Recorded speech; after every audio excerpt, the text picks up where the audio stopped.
Hello and very warm welcome to all of you. कैसे हैं आप सब? मैं आपका मेंटर और आप देख रहे हैं लर्न इंग्लिश विदाउट टूल्स का रेगुलर सेशन। आज का ये रेगुलर सेशन वॉइस के असेसमेंट टेस्ट 3 के आंसर और डिटेल एक्सप्लेनेशन पर आधारित है। उम्मीद करता हूं कि इससे पहले जो 2 असेसमेंट टेस्ट के आंसर और डिटेल एक्सप्लेनेशन आपके सामने रखे गए वो सब के सब आपको आसानी से समझ में आ गए होंगे, आपने अच्छे अंक प्राप्त किए होंगे और बहुत सारे ग्रामेटिकल नॉर्म्स की जानकारी भी आपको प्राप्त हुई होगी। यहाँ पर कोई भी दुविधा आपके मन में रहती है, आपके सवाल का मैं हमेशा स्वागत करता हूं। आप अपनी दुविधाओं को लिखेंगे नहीं तो ये परेशानी खत्म नहीं होगी और आपका कॉन्फिडेंस बढ़ेगा नहीं। ये बहुत जरूरी है कि आपकी समस्याओं का उसी जगह समाधान किया जा सके ताकि आगे आने वाले नॉर्म्स को आप आसानी से समझ सके। आज के इस असेसमेंट टेस्ट में भी 12 क्वेश्चन को शामिल किया गया है। वही प्रक्रिया रखेंगे, बारी बारी से क्वेश्चन को आपके सामने रखेंगे। 20 सेकंड की समय सीमा उपलब्ध कराई जाएगी। उस समय सीमा में आप अपनी सूझबूझ का प्रयोग करते हुए टाइम एंड टेंस के सारे नॉर्म को रिसीवर ओरिएंटेड यानी कि ऑब्जेक्ट ओरिएंटेड में बदल करके अप्लाई करेंगे, बनाने की कोशिश करेंगे, अटेम्प्ट जरूर करेंगे। गलत हो जाए सही रहे, चिंता करने की बात नहीं है। गलत होने पर नॉर्म्स को ढंग से सुन करके उस ग्रामेटिकल नॉर्म को अच्छे से समझेंगे। कोई परेशानी हो फिर से मैं कह रहा हूं कि आप मुझे लिख करके सूचित जरूर कीजिएगा। और ये नॉर्म और ये सूझबूझ जो आप मेरे साथ सीखेंगे आगे आपकी परीक्षा में जरूर मदद करेगा। आज यहां पर एक जानकारी और है कि असेसमेंट टेस्ट 4 और 5 के लिए डिस्क्रिप्शन में लिंक उपलब्ध करा दिया गया है। आप चाहते हैं तो वहां से डाउनलोड करें, बना करके तैयार रहें। बहुत जल्द हम असेसमेंट टेस्ट 4 और 5 के आंसर और डिटेल एक्सप्लेनेशन के साथ भी आपके सामने उपस्थित जरूर होंगे। चलिए यहां पर सेशन की शुरुआत करते हैं। नोटबुक और पेन लेकर के तैयार हो जाइए। देखते हैं कि आज के इस असेसमेंट टेस्ट 3 में कौन कौन से 12 नए क्वेश्चन शामिल किए गए। चलिए देखा जाए।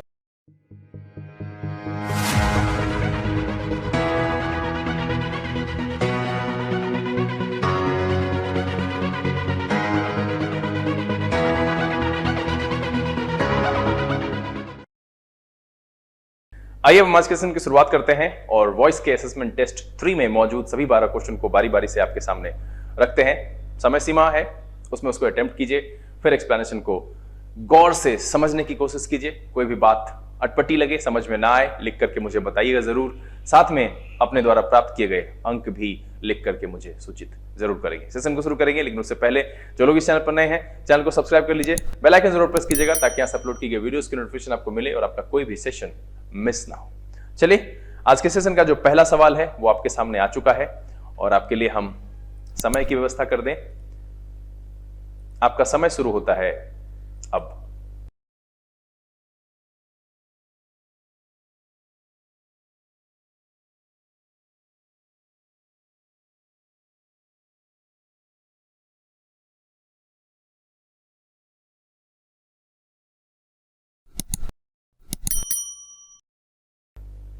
Times up. देखिए यहां क्या कह रहा है कि हैविंग कॉट रेड हैंडेड। अब देखिए कि ये हैविंग प्लस पास्ट पार्टिसिपल, ये एक स्ट्रक्चर है, ये आप समझिए past participle. Having plus past participle. जब 2 काम हो, एक W1 और एक W2, जो पहले फिनिश्ड हो गया है उसके लिए हम जो है इसका इस्तेमाल करते हैं। और ये जो स्ट्रक्चर है ये सब्जेक्ट ओरिएंटेड होता है। ठीक है, सब्जेक्ट ओरिएंटेड होता है। तो यहां पर क्या कह रहा है कि having cot red handed Rohan was sent. अब देखिए कि रोहन को किसी ने भेजा, तो जब भेजा और कहां भेजा भाई, जेल। तो रोहन को जब किसी ने भेजा है तो रोहन को किसी ने पकड़ा होगा रेड हैंडेड। तो रोहन जो है वो खुद से नहीं पकड़ाया। अब चूंकि यहां पर कॉट लगा हुआ है तो इसके पहले क्या होना चाहिए, बिन, क्योंकि यहां रोहन मेरा रिसीवर है, नॉट डोअर है। उस पर एक्शन हो रहा है, वो जो कॉट रेड हैंडेड है उस एक्शन का प्रभाव रोहन पे पड़ रहा है। दैट्स व्हाई ये ऑब्जेक्ट है। और मैंने क्या कहा कि हैविंग प्लस V3 जो लिखते हैं वो एक्चुअली मेरा सब्जेक्ट ओरिएंटेड होता है। जब ऐसा कहते हैं कि हैविंग टेकन माय लंच, तो मतलब है मैंने लंच लेकर, इस तरह की बात वहां पर करते हैं। लेकिन यहां जो सेंटेंस है उसमें कह रहा है कि हैविंग कॉट रेड हैंडेड, तो हैविंग बिन, किसी के द्वारा पकड़ा गया जिसने रोहन को जेल भेजा, और तब जाकर के ये सेंटेंस सही होगा। इसीलिए जो इसका आंसर हो जाएगा वो हो जाएगा ए। हम क्या करेंगे, हैविंग के बाद बिन जोड़ेंगे। अब एक सवाल आएगा कि बिन क्यों जोड़ा, तो मैंने आपको पहले ही बताया था कि V3 जब हम इस तरह के फॉर्मेट को या पास्ट पार्टिसिपल जैसे आप कहते हैं हैज हैव के साथ जो लगा होता है उसका जब हम चेंज करते हैं पैसिव में तो वो क्या हो जाता है बीन प्लस पास्ट पार्टिसिपल। ये मैं पहले से ही बता चुका हूं वॉइस में, अगर आपको नहीं पता है तो फिर से मैं कहूंगा कि प्लेलिस्ट में इसके लिए पूरे एपिसोड्स इंट्रोडक्शन से लेकर के एरर स्पॉटिंग कैसे सॉल्व करें वहां तक अवेलेबल है, आप जाइए देखिए जरूर। तो यहां पर ये एक जानकारी है जो आपके लिए इंपॉर्टेंट है, इसको आप ध्यान में रखिएगा। क्या कि हैविंग प्लस पास्ट पार्टिसिपल जो है वो एक काम जब फिनिश हो जाए और उसके बाद तब दूसरा चालू हो तो पहले फिनिश्ड एक्शन के लिए हम इसी का प्रयोग करते हैं हैविंग प्लस पास्ट पार्टिसिपल के लिए। चलिए अगला सवाल लिया जाए और आपका समय शुरू होता है अब।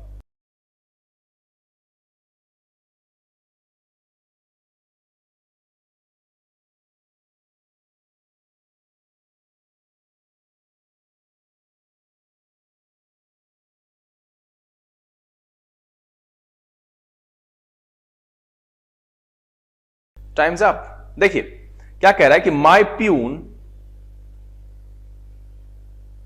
गेव मी, यहां गेम नहीं, यहां प्रिंटिंग मिस्टेक है।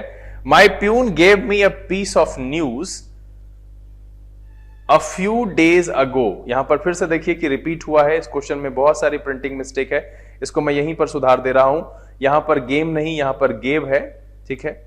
कि my peon gave me a piece of news a few days ago and I was completely astonished by. अब देखिए यहां पर इधर तो जो प्रिंटिंग मिस्टेक था वो अ फ्यू 2 बार लिखा गया है, यहां पर गेम नहीं यहां पर गेव है, ये आप ध्यान में रख लीजिएगा।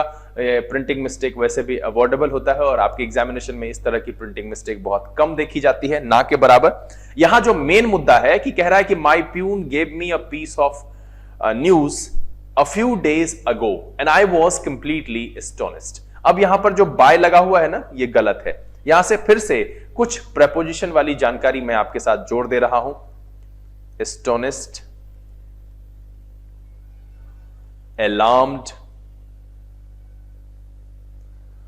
surprised, shocked, इन सारे के साथ एट का प्रयोग होता है। तो यहां पर बाय नहीं यहां एट होना चाहिए। क्या होगा कि my peon gave me a piece of news a few days ago and I was completely astonished at, और इसीलिए जो इस सवाल का जवाब हो जाएगा वो हो जाएगा आपका डी। ध्यान में रखेंगे एस्टोनिश्ड, अलार्म, सरप्राइज्ड, शॉक्ड ऐसे अराइव्ड के साथ भी करते हैं, डिस्ट्रेस्ड, डिसअपॉइंटेड के साथ भी करते हैं। तो सिंपल सी बात है कि ये ध्यान रखिएगा, ये आपको अमूमन हर एग्जामिनेशन में दिख जाता है। एस्टोनिश्ड, अलार्म, सरप्राइज, शॉक्ड इन सब के साथ बाय का प्रयोग नहीं करते हैं, एट का प्रयोग करते हैं, और इसीलिए जो गड़बड़ी है वो डी में है। चलिए अगला सवाल लिया जाए और आपका समय शुरू होता है अब।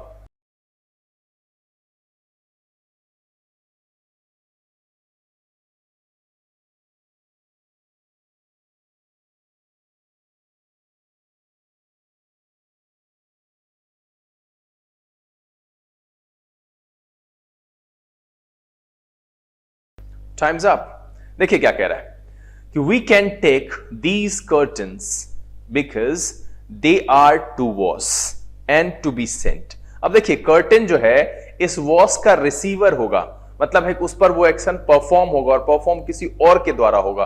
तो ये क्या है? ऑब्जेक्ट है। पहली जानकारी यहां से आई कि अगर हमने ऑब्जेक्ट को लिखा है बिकॉज दे आर, और ये जो दे है ये कर्टन्स के लिए लिखा गया है, ठीक है। तो यहां पर है अगर आप इसको हटा दें और यहां लिखें कर्टन्स, ठीक है, तो आर टू वॉश नहीं टू बी वॉश्ड। पहली जानकारी तो यहां पर हो गई कि भाई पैसिव का पैटर्न है, सेंटेंस जो है वो मेरा पैसिव स्ट्रक्चर में लिखा हुआ है। क्या है? सेंटेंस का जो स्ट्रक्चर है वो पैसिव स्ट्रक्चर है। दैट्स वाई हम क्या करेंगे यहां पर टू प्लस जो ये आप लिखते हैं इन्फिनिटिव, इसका जो पैसिव पैटर्न होता है वो to plus be plus past participle होता है। ये हमेशा आपको ध्यान रखना चाहिए, और इसके लिए भी मैंने बताया है कि इन्फिनिटिव वाले स्ट्रक्चर को कैसे बनाते हैं पैसिव में, इसकी पूरी जानकारी आपको प्लेलिस्ट में किसी ना किसी एपिसोड में मिल जाएगा, और अलग से ही मुझे लगता है कि पूरा वीडियो है इस पर। तो सिंपल सा है कि टू बी वॉश्ड होना चाहिए। दूसरा क्या है कि एंड का क्वालिटी, आप एंड के हिसाब से भी देख सकते हैं कि इस तरफ भी सेम काइंड्स और इस तरफ भी सेम काइंड्स। तो यहां पर देखिए कि यहां लिखा हुआ है टू बी सेंट, तो यहां भी होना चाहिए टू बी वॉश्ड, है ना। तो इसका जो आंसर हो जाएगा वो क्या हो गया, इसका आंसर हो गया बी। क्या करना है, टू वॉश को टू बी वॉश्ड कर देंगे। क्यों ऐसा किया, क्योंकि कर्टन धोया जाएगा किसी के द्वारा, तो डोअर जो है वो कोई और है, कर्टन नहीं है भाई। तो इसीलिए जो है वो एक्शन का रिसीवर है, ऑब्जेक्ट है, और ऑब्जेक्ट ओरिएंटेड जो होता है वो पैसिव स्ट्रक्चर होता है, इसलिए to plus be plus past participle. चलिए अगला सवाल लिया जाए और आपका समय शुरू होता है अब।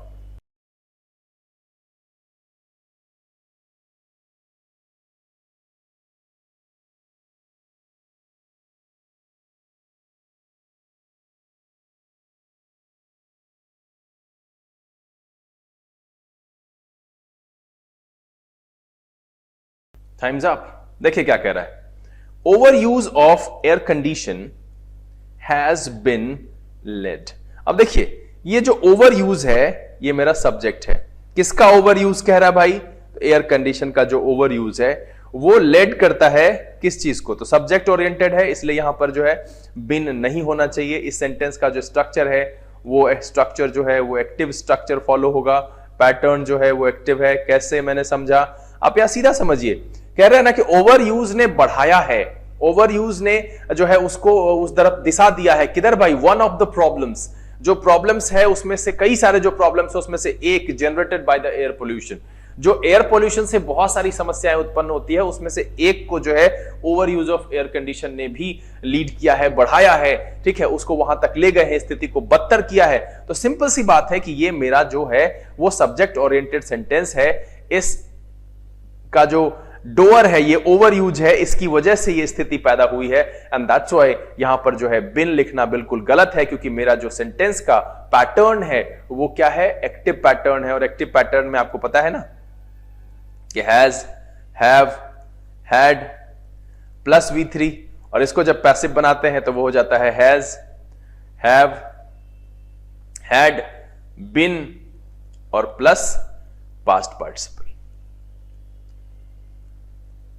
Past participle. ये एक्टिव का स्ट्रक्चर है और ये इसका पैसिव का स्ट्रक्चर है। वैसे इस पर पूरी जानकारी आपको वीडियो में मिल जाएगी, इसीलिए जो इस सवाल का जवाब है, इसका जो आंसर है वो हो गया आपका बी। हम क्या करेंगे, बिन को रिमूव कर देंगे और सवाल आपका सही हो जाएगा। चलिए अगला सवाल लिया जाए और आपका समय शुरू होता है अब।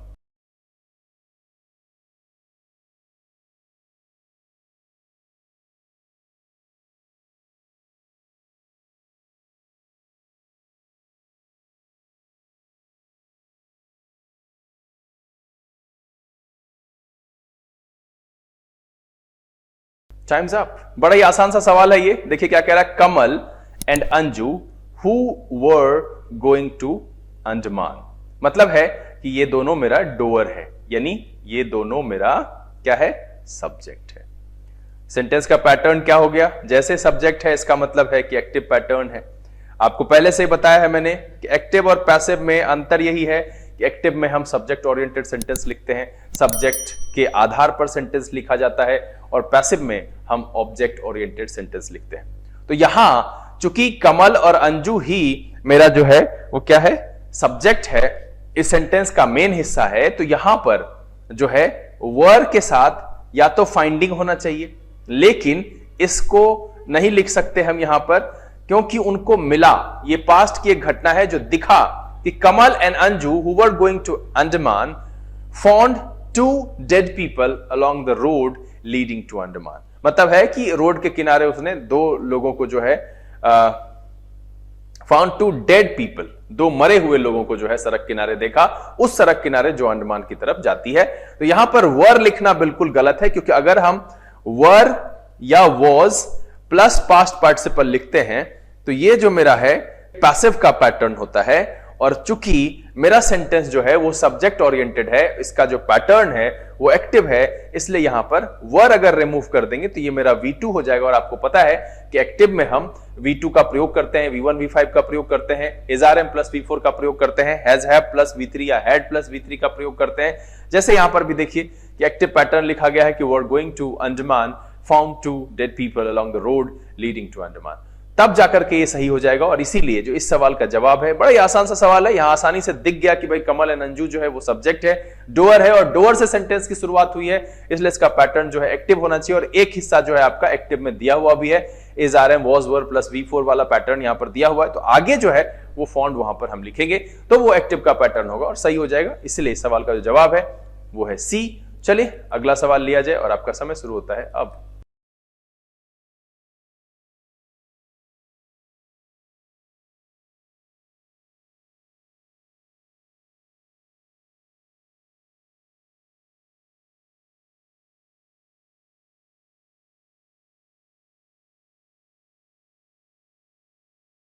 Times up.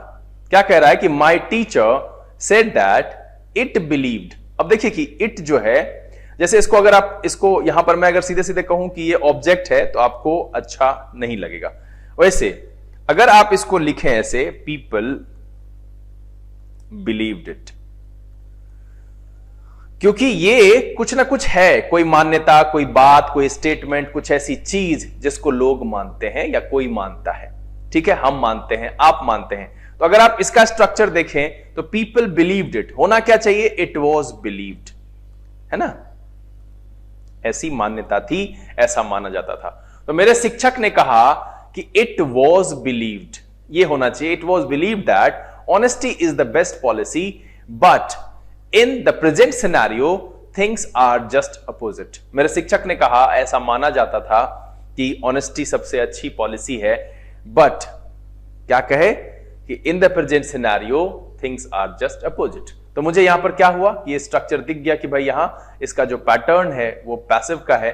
ठीक है, अगला जो हिस्सा है वो यहां से जो लिखा गया है ये पैसिव है कि ऐसी मान्यता थी, मेरे सर ने कहा ऐसी मान्यता थी। तो यहां पर क्या हो जाएगा, इट के बाद वॉज लगाना पड़ेगा और इसीलिए इस सवाल का जो जवाब है वो हो जाएगा ए। और सेंटेंस जो मेरा सही हो जाएगा कि my teacher said that it was believed that honesty is the best policy. बिल्कुल, तब जाकर के सेंटेंस सही होगा और इसीलिए जो इस सवाल का जवाब है वो है ए। चलिए अगला सवाल लिया जाए और आपका समय शुरू होता है अब।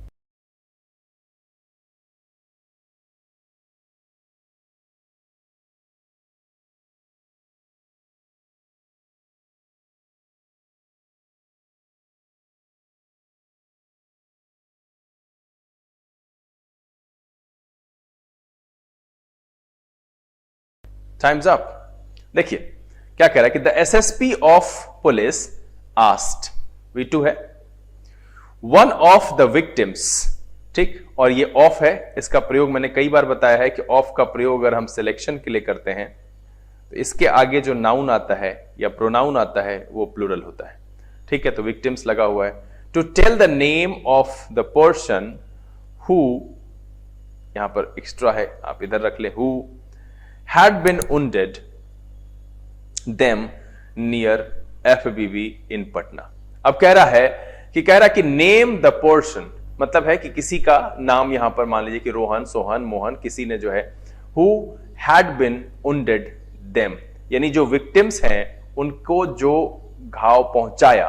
तो यहां पर जो डोअर है, मान लीजिए जो पर्सन है जिसका नाम मैंने लिया है वो डोअर है, दैट मीन्स वो सब्जेक्ट हो गया। सेंटेंस को पढ़ करके यही लग रहा है कि the SSP of police asked one of the victims to tell the name of the person who had, यहां पर बिन नहीं होना चाहिए क्योंकि जिसने घाव दिया है, जिसने हमला किया, जिसने घायल किया, वो पर्सन का नाम हम पूछ रहे हैं। और आपको देखिए कि ये सब्जेक्ट को लीड करता है, ये रिलेटिव प्रोनाउन हु जो है ये पर्सन के लिए इस्तेमाल किया जाता है, हु फॉर पर्सन,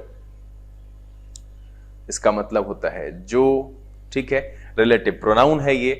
ठीक है, ये क्या है, ये है एक प्रकार का रिलेटिव प्रोनाउन जो रिलेशन दर्शाने के लिए यूज किया जाता है। तो यहां जो ये पोर्शन है, मान लीजिए कि हम रोहन, तो अब अगर हम इससे सेंटेंस बनाएंगे तो रोहन हैड बिन वुंडेड कहते हैं, तो इसका मतलब है कि रोहन को किसने घायल कर दिया, जबकि घायल करने वाला कौन है। मैंने एक नाम यहां पर इमेजिन किया है कि रोहन कोई है, वो आदमी जिसने एफबीबी के नजदीक कुछ लोगों को घायल कर दिया। तो कह रहा है कि who had wounded them near FBB in Patna. इसीलिए यहां पर जो बिन का प्रयोग है वो अनावश्यक है, ये सब्जेक्ट ओरिएंटेड सेंटेंस है, इसीलिए इस सवाल का जवाब है वो है आपका डी।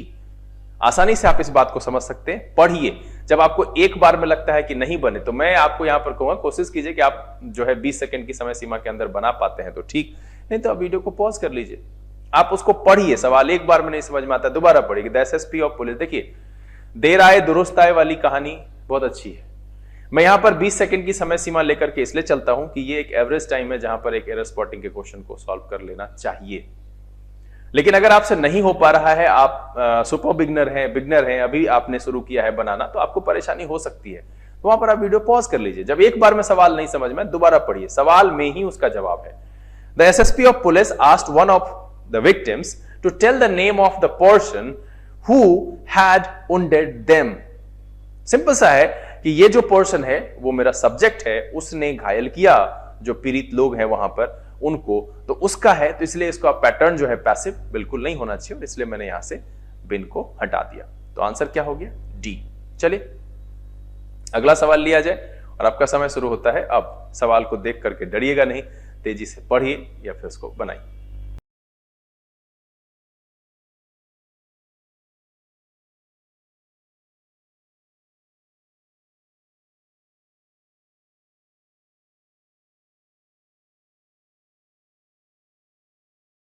Times up. देखिए क्या कह रहा है। Home minister Rajnath Singh on Wednesday told the Rajya Sabha that the centre was awaiting inputs from the state on its advisory asking them to identify and enroll personal particulars including biometrics of Rohingya living within their jurisdiction। अब यहां पर inverted comma शुरू है। यहां तक जो sentence पढ़ा उसमें ठीक लग रहा है। पास्ट की कहानी है कि राजनाथ सिंह ने कहा वेडनेसडे को राज्यसभा में that the centre was awaiting inputs from the states on its advisory asking them to identify and enrol. अब यहां पर जो 2 लगा हुआ है, तो देखिए 2 + V1 है, इसलिए इधर जो है नॉर्मली यहां पर भी V1 लगा हुआ है, तो यहां पर भी V1 लगा हुआ है। Personal particulars including biometrics of Rohingya living with in their jurisdiction. अब यहां पर कह रहा है कि आफ्टर वी गेट, अब यहां से जो है नॉर्मल कहानी शुरू हुई है। After we get a report we will send it to the MEA which will take up the same with Myanmar so that the Rohingya can deport, नहीं can be deported, क्योंकि रोहिंग्या को सरकार के द्वारा डिपोर्ट किया जाएगा। इस सब के बाद, इन सारी फॉर्मेलिटीज को पूरा करने के बाद, बहुत ही आसान है। आप लंबा सवाल देख करके जो है थोड़ा सा आप पजल्ड हुए होंगे, तो मैं पहले ही कहता हूं कि धैर्य रखिए। धैर्य रखना एक अच्छी आदत है, और जीवन में अगर आपको परेशानियों से लड़ना है तो धैर्य रखना सीखिए। अभी की जो घड़ी है, जो कोविड-19 वाली सिचुएशन है, सब जगह अफरा तफरी मची हुई है। मैं आप सबको अपने इस प्लेटफॉर्म के माध्यम से बस इतना ही कहूंगा कि भगवान न करे कि किसी के साथ ऐसा हो, बट अगर आपके आसपास में कोई भी, आपके परिवार के किसी सदस्य को वैसे सिम्टम्स दिखते हैं जो कि माना जाता है कि कोविड का हो सकता है, तो पैनिक करने की जरूरत नहीं है। आप पैनिक करके अपने सिचुएशन को और खराब कर लेते हैं। आपको धैर्य रखना चाहिए। आपको जो नॉर्म्स कहा जा रहा है उसको फॉलो करना चाहिए। जो खान पान, जो तरीका है रहन सहन का, उसको अपनाना चाहिए। आपको कोशिश करनी चाहिए कि आपके परिवार के और सदस्य में वो इन्फेक्शन ना फैले। बस इस बात का ध्यान रखिए। बिना डरे हुए आप अगर आराम से रहेंगे तो शरीर खुद को स्वस्थ करता है, तभी आपका जो मैकेनिज्म है बॉडी का, वो सपोर्ट करेगा आपको ठीक होने में। जब आप पैनिक करेंगे तो शरीर जो है आपका, जो उसकी मैकेनिज्म है, वो आपके पैनिक सिचुएशन को कंट्रोल करने में लग जाएगी और आपकी बीमारी की सिचुएशन बहुत खराब होती चली जाएगी। दैट्स वाई पूरा फोकस कीजिए कि भाई हम ठीक हैं, हम ठीक हो जाएंगे, हमारे शरीर में उतनी शक्ति है। उसके साथ खान पान, प्रिकॉशनरी मेजर, दवाएं, इन सब चीजों का पालन जरूर करना चाहिए। यह ध्यान रखना चाहिए कि आपके किसी परिवार के सदस्य को ना हो। आपको होता है तो आप उसको छुपाइए नहीं। यह शर्म करने वाली रेपुटेशन या किसी भी प्रकार की बात नहीं है जिसको कि आप बताने से कतराते हैं। आप लोगों से कहिए कि नहीं, मैं इन्फेक्टेड हूं, आप मुझसे दूर रहिए। यह एक समझदारी है, यह एक सूझबूझ है। बहुत सारे लोगों को मैं जानता हूं कि उनकी मनस्थिति ऐसी होती है कि लोग मुझसे मिलना बंद कर देंगे। अरे भाई, मिलना बंद कर देंगे तो बेहतर है कि सिर्फ आप तक रह जाएगा। जब वो मिल ही नहीं पाएंगे, वो चल बसे बीमारी की वजह से, भाई आपकी इम्यून सिस्टम अच्छी हो सकती है, किसी और की ना हो सकता है कि आपसे वो इन्फेक्टेड होकर के बुरी स्थिति में चले जाए। दैट्स व्हाई इन सब चीजों का ध्यान जरूर रखना चाहिए। तो धैर्य बहुत बड़ी चीज है, इसीलिए भाई यहां पर इतना लंबा सवाल है, सवाल में कुछ है नहीं। जब आप पढ़ेंगे ऊपर वाला हिस्सा, तो जो पहला ज्यूरिसडिक्शन तक जो पैराग्राफ है वो बेकार है, उसमें कुछ भी उसको नहीं भी रहता सवाल में तो कोई दिक्कत है। कहता है after we get a report we will send it to the MEA which will take up the same with Myanmar so that the Rohingya can be deported। उसको गवर्नमेंट डिपोर्ट करेगी तो यहां पर जो है ये पैटर्न पैसिव का है और इसीलिए जो इस सवाल का जवाब है, इसका जो आंसर है वो आपका हो गया डी। बड़ा ही आसान सा सवाल है, देखने में भले ही इसकी लंबाई बहुत ज्यादा है, तो लंबे सवाल से परेशान नहीं होना है, बस पढ़िए। नहीं होता है वीडियो पॉज कर लीजिए। मैंने बार बार कहा है जीवन में धैर्य रखना बहुत आवश्यक है। वैसे भी कोई भी परेशानी विपदा है वो रुकती नहीं है, रहती नहीं है। इतिहास इस चीज का साक्षी है कि जो सबसे स्टेबल है वो है बदलाव, कि कोई भी चीज इस दुनिया में स्थिर नहीं है, एक जैसी नहीं है, वो बदलती है। तो ये सिचुएशन भी जरूर बदलेगी। चलिए अगला सवाल लिया जाए और आपका समय शुरू होता है अब।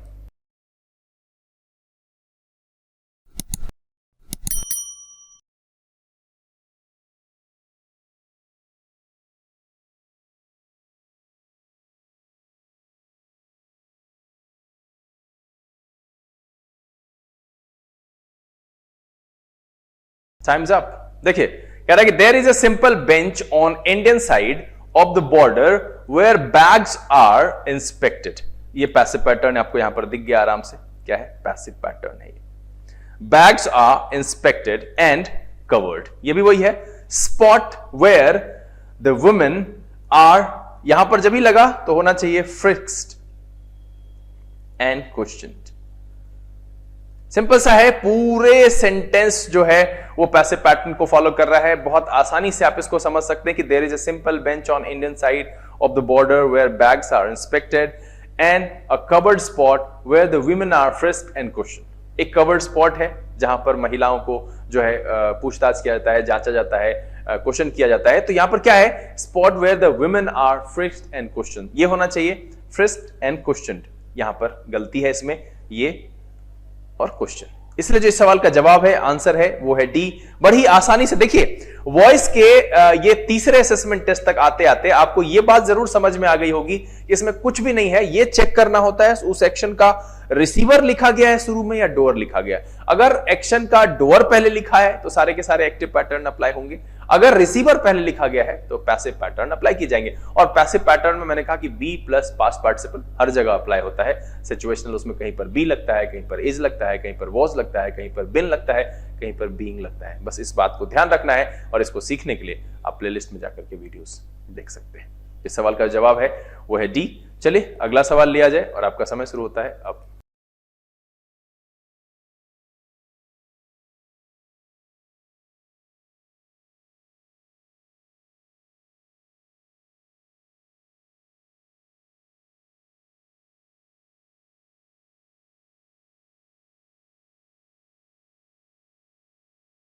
Time's up.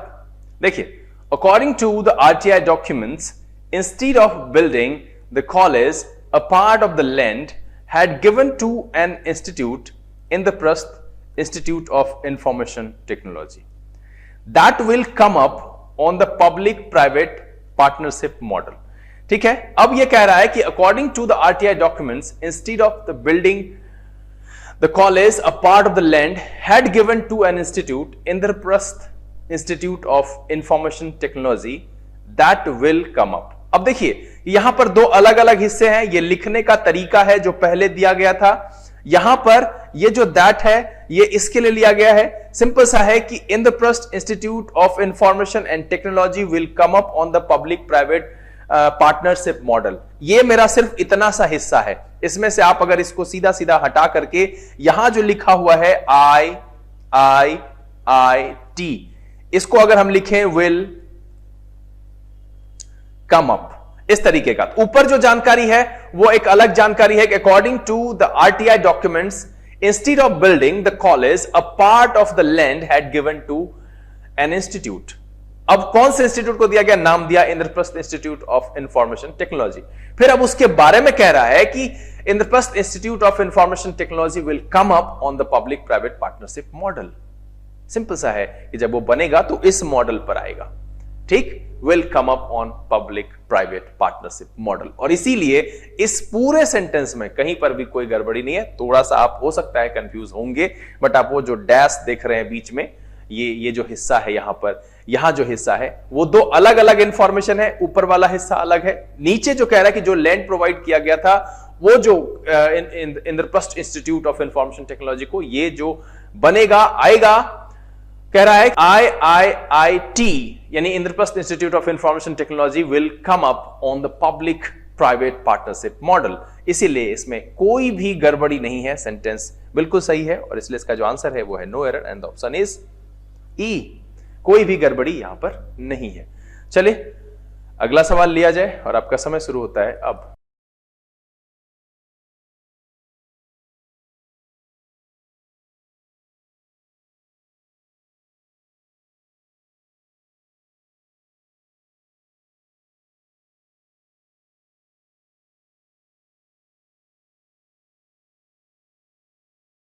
Times up.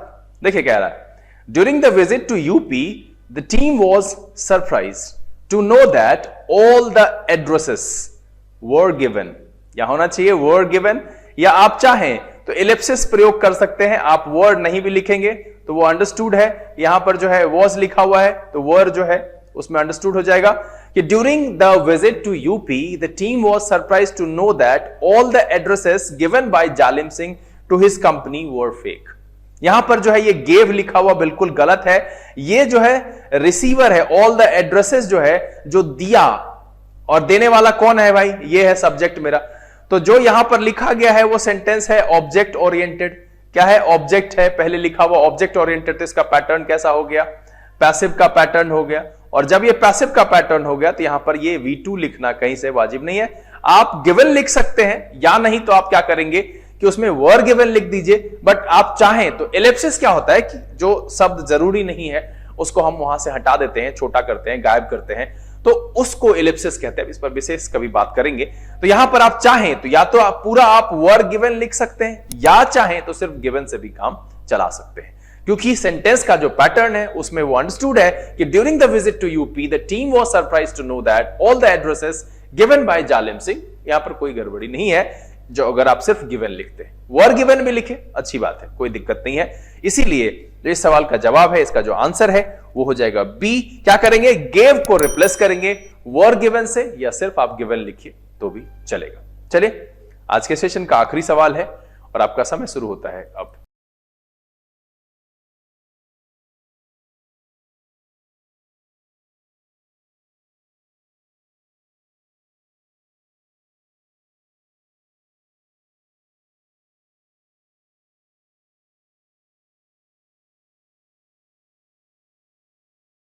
Times up.